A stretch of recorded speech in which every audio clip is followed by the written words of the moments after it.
اللہ الرحمن الرحیم. السلام علیکم. کیسے ہو بچوں؟ امید کرتی ہوں خیریت سے ہوگے. صفحہ نمبر 48 پر آپ کو دیا گیا ہے لکھنے کو ایک خط. اور خط جیسا کہ آج سے اگر 10-20 سال پہلے چلے جائیں تو ایک سے دوسری جگہ جہاں پر لوگ جو ہے وہ ملنا ملانا مشکل ہوتا تھا، تھوڑا فاصلے سے رہتے تھے، ایک شہر سے دوسرے شہر، ایک ملک سے دوسرے ملک، تو لوگ ایک دوسرے کو جب یہ ٹیکسٹ میسیجز نہیں ہوتے تھے تو خط لکھا کرتے تھے. اور آج بھی یہ بڑی ایک دلچسپی کا سامان ہے کہ جیسے اگر کسی کا میسیج آپ کو ریسیو ہوتا ہے تو آپ کو کتنی خوشی ملتی ہے. لیکن اب کیا ہے، یہ بالکل ہی فوراً یہ چیز ہو رہی ہوتی ہے کہ ادھر آپ نے میسیج بھیجا، ادھر سے سامنے والے کا جواب آ گیا. لیکن پہلے اس طرح نہیں ہوا کرتا تھا. پہلے کیا ہوتا تھا کہ پہلے اس میں کافی وقت لگ جایا کرتا تھا، ہفتے مہینے لگ جاتے تھے. ایک جگہ سے خط دوسری جگہ ڈاک خانے کے ذریعے جایا کرتا تھا، اور ڈاکیا ہوتا تھا جو آپ کا خط لفافے میں ڈال کر اور اس کے اوپر جو ہے وہ سب اسٹیمپ وغیرہ لگتی تھی، اور پھر وہ ایک جگہ سے دوسری جگہ پہنچایا جاتا تھا.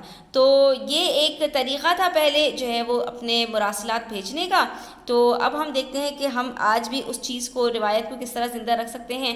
تو اب یہ صرف آپ کے جو ٹیکسٹ بک ہیں اس کے اندر یہ چیز رہ گئی ہے کہ یہ اس چیز کو، پرانی چیز کو یاد رکھنے کے لیے آپ کو خط لکھوایا جاتا ہے. تو یہاں پر آپ سے کہہ رہے ہیں اپنے کسی دوست کو خط لکھیے اور اس میں اپنے اسکول کے سالانہ کھیلوں کا حال بیان کیجیے. اس کے لیے آپ کو کچھ اشارات بھی دیے گئے ہیں.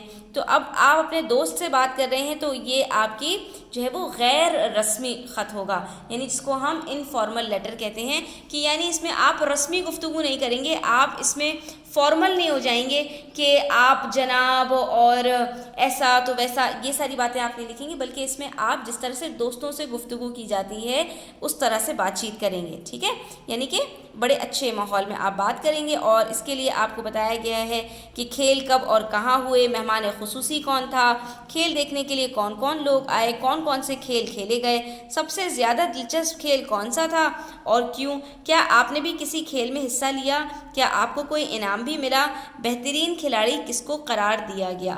ٹھیک ہے. تو اب آپ کیا کریں گے، ان سوالات کے جوابات آپ اپنے ذہن میں لے کر آئیں گے اور اس کی مدد سے آپ خط لکھیں گے. تو سب سے پہلے یہ دیکھ لیجئے کہ جب غیر رسمی خط اپنے کسی دوست وغیرہ کو لکھا جاتا ہے تو اس کا نمونہ کیا ہے کہ سب سے پہلے آپ اپنے گھر کا پتہ لکھتے ہیں. ٹھیک ہے. اور اس کے بعد پھر آپ تاریخ لکھتے ہیں. ٹھیک ہے. اور اس کے بعد پھر آ جاتے ہیں آداب اور القاب، یعنی محترم ماموں جان، السلام علیکم. ٹھیک ہے. آپ جس کو بھی لکھ رہے ہیں یہاں پر اس کا نام لکھ کے اور سلام کرتے ہیں. اور پھر ایک آغاز ہوتا ہے، پھر نفس مضمون آتا ہے، اور آخر میں الوداعی کلمات آتے ہیں. بالکل اسی طرح جس طرح مضمون لکھا جاتا ہے کہ مضمون کا ایک آغاز ہوتا ہے، پھر نفس مضمون ہوتا ہے، یعنی کہ جو مین باتیں ہوتی ہیں وہ اس میں ہوتی ہیں، اور پھر الوداعی کلمات کے اندر اختتام ہو جاتا ہے.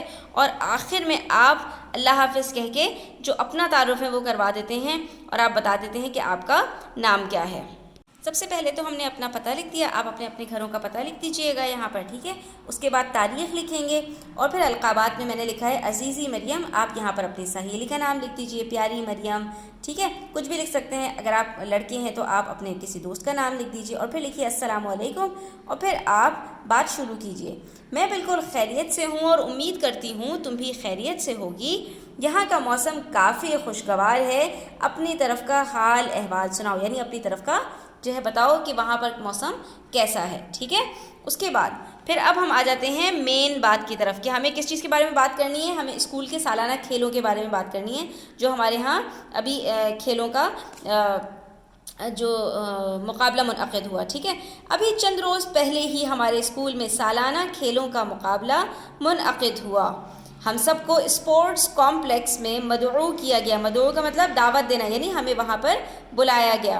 مشہور گیند باز وسیم اکرم کو بطور مہمان خصوصی بلایا گیا. ٹھیک ہے. آپ یہاں پر لکھ سکتے ہیں کہ ہم نے ان سے جو ہے وہ ہم میں سے کچھ لوگوں نے ان سے آٹوگراف بھی لیا. ٹھیک ہے.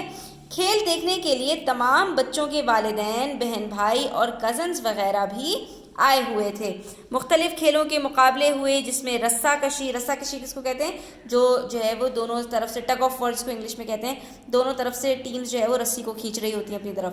میوزیکل کرسی، رسی کودنا، ٹھیک ہے، جو اسکپنگ ہوتی ہے، باکسنگ، مکے بازی، جمناسٹکس، لمبا کودنا اور اونچا کودنا، یہ جو ہائی ریس ہوتی ہے، لانگ جمپ ہوتی ہے، ٹھیک ہے، اور ہائی جمپ ہوتی ہے، یہ ساری وہ ہوتی ہیں وغیرہ شامل ہیں۔ سب سے دلچسپ کھیل رسہ کشی تھا، ٹھیک ہے، کیونکہ اس میں دونوں ٹیمیں برابری کے ساتھ لڑ رہی تھیں۔ صحیح ہے، آپ اس میں کچھ بھی لکھ سکتے ہیں، آپ کو جو سب سے زیادہ جو ہے وہ دلچسپ لگتا ہے آپ اس میں لکھتے ہیں۔ آپ اس میں کوئی اور سا کھیل بھی ایڈ کرنا چاہیں تو آپ یہاں پر ایڈ کر سکتے ہیں جو آپ کے اسکولوں میں کھیلے جاتے ہوں۔ میں نے بوری دوڑ میں حصہ لیا، یعنی سیک ریس جس کو کہتے ہیں نا، جس میں بوری پہن کے آپ کو بھاگنا ہوتا ہے، اور اس میں اول پوزیشن حاصل کی۔ جب تم چھٹیوں میں آؤ گی تو تصاویر دکھاؤں گی، کیونکہ اسکول سے تصاویر وغیرہ ملتی ہیں نا، کہ جس نے جو ہے وہ کمپٹیشن میں حصہ لیا ہوتا ہے، تو یہاں پر میرے پاس جب تصویریں آ جائیں گی تو میں تمہیں تصویریں دکھاؤں گی۔